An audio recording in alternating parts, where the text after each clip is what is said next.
अध्यात्म विज्ञान कोई धर्म या संप्रदाय नहीं है, ये स्पिरिचुअल साइंस है जो कुदरत के कानून पर आधारित है। ये विज्ञान पूरे ब्रह्मांड के सभी रहस्यों को उजागर करता है और जीवन के सभी पहलुओं को समझने के लिए एक नई दृष्टि देता है। इसी को आर्ट ऑफ विजन कहते हैं, दुनिया को देखने की एक नई दृष्टि, जो अध्यात्म विज्ञानी परम पूज्य स्वामी श्री कमलेशानंद जी के निर्देशन में सनातन सत्य का अनुसंधान कर हमारे जीवन को प्रकाशित करे। जय सच्चिदानंद।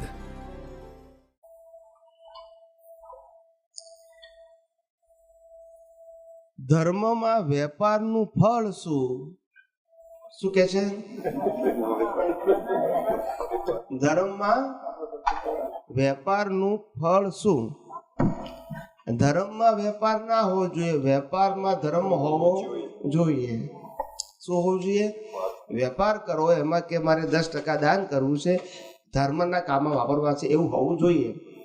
વેપારમાં ધર્મ હોવો જોઈએ, ધર્મમાં વેપાર ના હોવો જોઈએ। ધર્મ એક કોમર્શિયલ પ્લેસ નથી। શું નથી? How to make money A concept બિઝનેસમાં હોય, એ રિલિજિયસમાં ના હોય। અને જો રિલિજિયસમાં જાય તો એને બિઝનેસ કહેવાય। શું કહેવાય? હા, ખ્યાલ આવ્યો? તમને કદાચ ખબર નહીં હોય, હિન્દુસ્તાનમાં કેટલાય લોકોએ નાના મોટા બિઝનેસ કરનારાઓએ ટેમ્પલ શરૂ કરી દીધા, કારણ કે એમાં પ્રોફિટ વધારે છે। ના સમજાયું? ના સમજાયું? ઇન્વેસ્ટમેન્ટ એક જ વખત, બધાને ખ્યાલ ના આવ્યો? ઇન્વેસ્ટમેન્ટ કેટલી વખત કરવાનું? પછી ભક્તો જ પછી એને પછી એ પથ્થરનું હોય તો પારસનું બી એ જ કરે લોકો, આરસપારનું એ જ બનાવે। અને તમારે ખોટો લોખંડનો મૂકો તો સોના ચાંદીનો દાગીના વાળો એ જ લાવે, ભક્તો જ લાવે પછી। ખ્યાલ આવે ને? અને પણ બિઝનેસ કહેવાય। શું કહેવાય? ધર્મ ના કહેવાય એને, એને ધર્મ ના કહેવાય। વેપારમાં ધર્મમાં વેપાર એટલે દાદા કહે છે કે દાદા ભગવાનનું વાક્ય છે કે વેપાર ધર્મમાં તમે વેપાર કરો એ અધોગતિમાં જાય। શેમાં જાય? તમે બિઝનેસ કરો તો એમાં વાંધો નથી, કારણ કે તમે ખુલ્લેઆમ પ્રોફિટ કમાવા માટે જ કરો છો। સમજાય છે? ધર્મની અંદર બિઝનેસ ના હોવો જોઈએ। શું ના હોવો જોઈએ? આજે મોટા ભાગના ધર્મગુરુઓને, દુનિયાના જેટલા ધર્મો છે ધર્મગુરુઓને એટલા બધા પૈસા મળે છે કે સામાન્ય વ્યક્તિ કરતાં પણ એ લોકોની લાઈફ લક્ઝરી હોય છે। કેવી હોય છે? હા, એટલે તમારે સમજો કે ધર્મગુરુઓ સાદા હોય, કેવા હોય? તારે એની કિંમત છે, એટલે ચારિત્રવાન કહેવાય। શું કહેવાય? એ લોકો લક્ષ્મીવાન ના હોય, સંપત્તિવાન ના હોય, પણ ચારિત્રવાન હોય, જ્ઞાનવાન હોય। સમજાય છે? સમજવાનું છે। પછી આમાં પડી જાય એટલે આવડે માટે જતા રહે, પડી જાય, લપસી પડે લોકો। એ સ્વામીજી ઓ માય ગોડ ફિલ્મ જોયું હોય ને, જેણે એમાંથી ઘણું શીખવા મળ્યું હતું, તમે જોયું હોય તો? શું કે છે? બોલીવુડ ફિલ્મ હતું, એ સારું હતું। આ બધું ઓ માય ગોડ જોઈએ જ છે કે આ જીવતું જ જોઈએ છે, પેલું ક્યાં જોવાની જરૂર? આ બધા જે ધર્મગુરુ ધંધા કરે છે એ બધું ઓ માય ગોડ જ છે ને, એમાં એ જ બધું બતાડ્યું છે ના? એટલે આ બધી છે બધાનું ઉદય કર્મ। શું છે? છે બધાનું ઉદય કર્મ, પણ જે અંદરનો આશય છે ને એની કુદરત શું લે છે અને ફળ શેના આધારે આપે છે? મારો આશય છે હાઉ ટુ મેક મની, પછી ભલે પૈસા ઓછા બને કે વધારે બને, પણ આશયની કુદરત શું લે છે? નોંધ લે છે ને એનું પછી કુદરત શું આપે છે? ફળ આપે છે। આશય ક્રિયા ઉદય કર્મ છે, કોઈની પણ। શું કીધું? સારું કરે તે ઉદય કર્મ છે, ખરાબ કરે તે ઉદય કર્મ છે। પણ જ્ઞાની પુરુષ એવું કહે છે કે મારા ઉદય કર્મની અંદર જો ધર્મમાં ધંધો હોય, શું કીધું? મારા ઉદય કર્મમાં ધર્મમાં ધંધો હોય, એવો હું ઉદય લઈને આવ્યો હોય તો મને પશ્ચાતાપ થવો જોઈએ। શું થવો જોઈએ? કે ભગવાન, હે પરમાત્મા, મારે તારી અનુભૂતિ કરવા માટે આ માર્ગે ક્યાં જવું પડ્યું? હું વ્યવહારમાં તો આ કરતો જ તો છું, ખ્યાલ આવી ગયો ને. પણ મને આ માર્ગે જવા માટે આવી વૃત્તિ ના સૂજે, આવા મારા ઉદય કર્મ ના હોય એવી મને શક્તિ આપજો. ટૂંકમાં અત્યારે જે મારા મન વચન કાયા વર્તી રહ્યા છે એવા મનોવચન કાયા મારા ન હોવા ઘટે, કારણ કે આ મનોવચન કાયા એ મોક્ષ માર્ગ માટે લાયક અને સહાયક નથી. That's it. તો તમારો આશય તો બદલાઈ ગયો. ઉદય ભલે પેલો છે, શું છે, પણ આશય બદલાઈ ગયો. તોય તમે જાગ્રત છો. શું કહો છો? હા સ્વામીજી, બસ હવે છેલ્લો પ્રશ્ન. બોલો. આ બધા ધર્મગુરુઓ બધું આવું કરતા હોય તો આપણે કોઈને વાત કરતા હોય તો આપણે એમાં સંમત ના થતા હોઈએ, પણ સાંભળીએ કે કશું બોલીએ વાક્ય તો એમાં કર્મ બંધાય ખરા આપણા ધર્મગુરુ વિશે? તમને સમજાવું કે શક્ય હોય ત્યાં સુધી, બને ત્યાં સુધી વ્યક્તિગત ટોકમાં પડવું નહીં.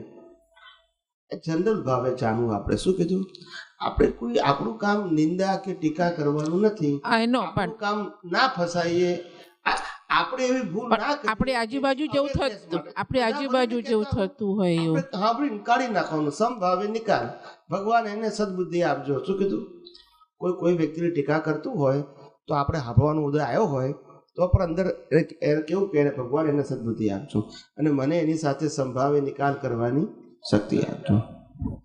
આપણે એને ખોટો છે એવું પણ ના કેવું, પણ સદબુદ્ધિ આપજો કેવું. આપણે એના માટે દ્વેષ ના કરવો. શું ના કરવું? દ્વેષ ના. દુનિયા આવી જ છે. દુનિયામાં તો લોકોને એમાં જ રસ છે, પણ એમાં આપણને શ્રદ્ધા ઉડી જાય ને આપણને પછી એમ એ થાય કે આવું ધર્મમાં કેમ હોય છે, આવું કેમ બધા કરે છે, એવું બધું થયા કરે આપણને. કળિયુગમાં તો આવું જ હોય ને. કળિયુગમાં શું હોય? આ તો તમને કોઈ ચોખ્ખા પુરુષ મળે એ તમારું સદભાગ્ય કહેવાય. બાકી પેલા તો હોય જ બહુ છે બધા એવા તો. બધા ધર્મમાં હોય એમ કહું છું. બહુ છે બધા નહીં, બધા ધર્મમાં હોય જ. એટલે આમાં કોઈ પ્રશ્ન જ નથી. આમાં કોઈ પ્રશ્ન નથી. અત્યારે જે મેં તમને કીધું કે સતયુગની અંદર ધર્મગુરુનો રોલ શું હતો?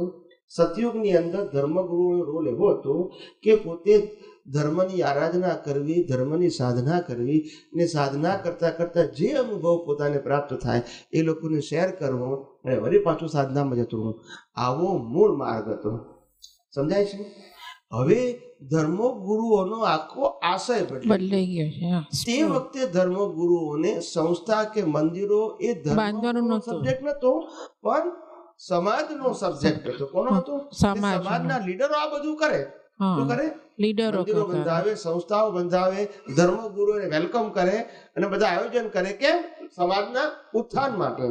હવે આ આખું પેકેજનું કાર્ય અત્યારે ધર્મગુરુએ લઈ લીધું છે. એટલે લોકો પૈસા પડવું પડ્યું. Now you understand me? Yeah. That is the reason. હવે ધર્મગુરુએ કેમ કરવું પડ્યું આ એ પણ તમને હું સમજાવું. કારણ કે ધર્મગુરુઓ સાધનામાંથી બહાર નીકળી ગયા એટલે એની વેલ્યુ ના રહી. હવે મારી પાસે કઈ શક્તિ હોય તો હું જગતને આપું, મારી પાસે કશું છે જ નહીં, ચોપડીનું જ્ઞાન જ છે. હવે હું શું કરું? કે શુભ ક્રિયાનું જ્ઞાન છે. હવે હું શું કરું? એટલે મારે પછી આવું બધું કરું તો જ લોકો મારી પાસે આવે, મને માને. શું થાય? એ તો ના માને. વન ઓર અધર વે સંસારી જેવું જ બધું ચાલતું હોય છે. 24 તીર્થંકરે એક દેરાસર ના બંધાયા, રામે એક દેરાસર, કૃષ્ણ એક ના બંધાયા, કરોડો લોકો એમને પૂજે છે.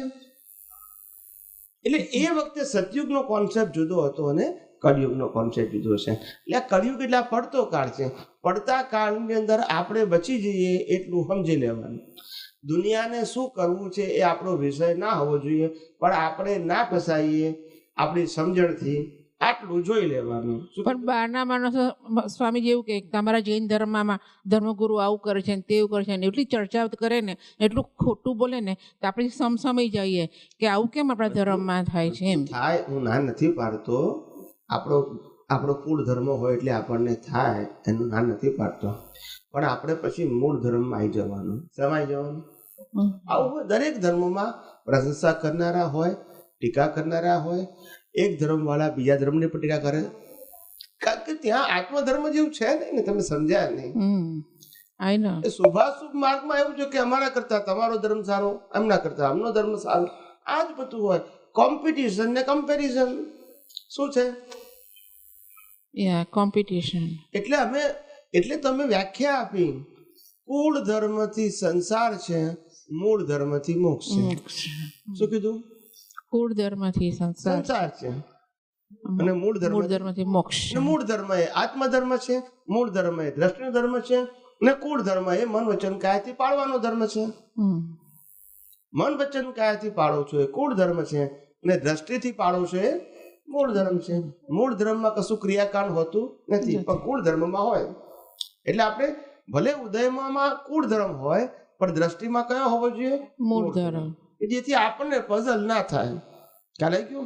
આ મન વચન કાયા મહાવીરની ભક્તિ કરતા હોય, કૃષ્ણની કરતા હોય કે રામની કરતા હોય, એનો આપણને વાંધો નથી. પણ આપણને જાણવું કે આ પ્રકૃતિનો કુળ ધર્મ છે એ મારો ધર્મ નથી. મારો ધર્મ એ આત્મધર્મ છે, સ્વધર્મ છે. અને કોઈ જૈન ધર્મની ટીકા કરે તો કદાચ પ્રકૃતિને લાગે, મને લાગવું જોઈએ નહીં. આટલું છૂટું પડવાનું આપણે, જેથી પેલાની એ તો ધર્મની વિરાધના કરતો હોય, પાછું આપણે એની વિરાધના કરીએ તો ફાયદો શું થયો? મને સમજાય? કોઈએ જૈન ધર્મની વિરાધના માનો કે કરી, બરાબર છે, એટલે એને ભૂલ કરી. હવે તમે એની વિરાધના કરો તો શું થાય? વિરાધના તો ના કરીએ, પણ સાંભળવું પડે છે. ના, એના માટે કે નેગેટિવ વિચારો તો વિરાધના જ કહેવાય. જેમ એને નેગેટિવ વિચાર્યું ધર્મ માટે, તમે એના માટે વિચાર્યું, એટલે એવું કરવાનું નહીં. આપણે એક જ સિમ્પલ મેં પ્રાર્થના બતાવી છે. આવા કંઈ પણ નેગેટિવ સંજોગો આવે તો કેવું, હે અંતર્યામી પરમાત્મા, એને સદબુદ્ધિ આપો અને મને એની સાથે સંભાવે નિકાલ કરવાની શક્તિ આપો, જેમાંથી બેમાંથી કોઈને નુકસાન નહીં. બરાબર. નો નેગેટિવ થિંકિંગ. સમજાયું?